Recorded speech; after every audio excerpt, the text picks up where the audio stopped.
गीता में भगवान श्री कृष्ण ने कहा है, प्रत्येक जीव को अपने किए हुए अच्छे एवं बुरे कर्मों के फल को भोगना पड़ता है।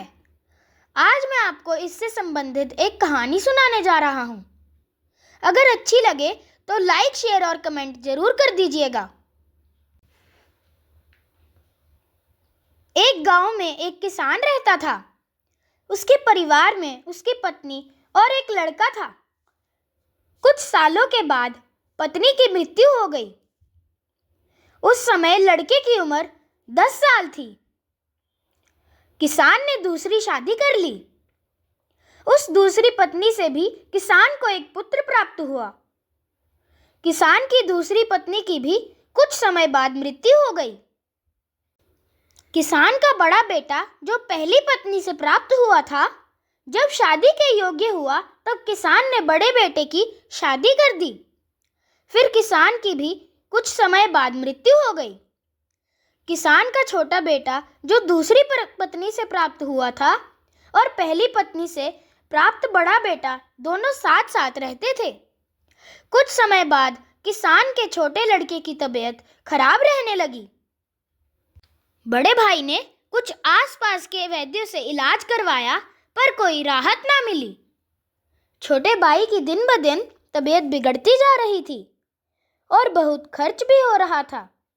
एक दिन बड़े भाई ने अपनी पत्नी से सलाह की कि यदि ये छोटा भाई मर जाए तो हमें इसके इलाज के लिए पैसा खर्च ना करना पड़ेगा और जायदाद में आधा हिस्सा भी नहीं देना होगा। तब उसकी पत्नी ने कहा कि क्यों ना किसी वैद्य से बात करके इसे जहर दे दिया जाए, किसी को पता भी नहीं चलेगा, किसी रिश्तेदारी में भी कोई शक ना करेगा कि बीमार था, बीमारी से मृत्यु हो गई। बड़े भाई ने ऐसा ही किया।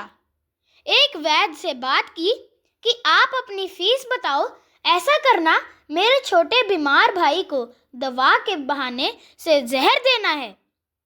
वैद्य ने बात मान ली और लड़के को जहर दे दिया और लड़के की मृत्यु हो गई। उसके भाई भाभी ने खुशी मनाई कि रास्ते का कांटा निकल गया, अब सारी संपत्ति अपनी हो गई। उसका अंतिम संस्कार कर दिया गया। कुछ महीनों पश्चात उस किसान के बड़े लड़के की पत्नी को लड़का हुआ। उन पति पत्नी ने खूब खुशी मनाई, बड़े ही लाड प्यार से लड़के की परवरिश की। कुछ ही गिने वर्षों में लड़का जवान हो गया। उन्होंने अपने लड़के की भी शादी कर दी। शादी के कुछ समय बाद अचानक लड़का बीमार रहने लगा। माँ बाप ने उसके इलाज के लिए बहुत वैद्यों से इलाज करवाया। जिसने जितना पैसा मांगा दिया, सब कुछ दिया ताकि लड़का ठीक हो जाए। अपने लड़के के इलाज में अपनी आधी संपत्ति तक बेच दी, पर लड़का बीमारी के कारण मरने की कगार पर आ गया था। शरीर इतना ज़्यादा कमज़ोर हो गया कि अस्थि पंजर शेष रह गया था। एक दिन लड़के को चारपाई पर लिटा रखा था और उसका पिता भी साथ में बैठा था। अपने पुत्र की ये दयनीय हालत देखकर दुखी होकर उसकी ओर देख रहा था।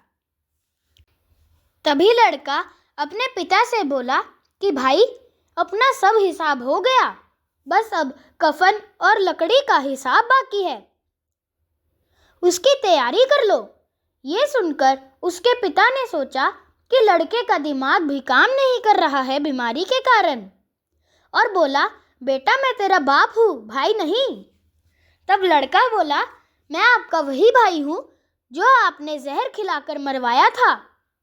जिस संपत्ति के लिए आपने मरवाया था, मुझे अब वो मेरे इलाज के लिए आधी बिक चुकी है। आपकी शेष है, हमारा हिसाब हो गया। तब उसका पिता फूट फूट कर रोते हुए बोला कि मेरा तो कुल नाश हो गया, जो किया मेरे आगे आ गया।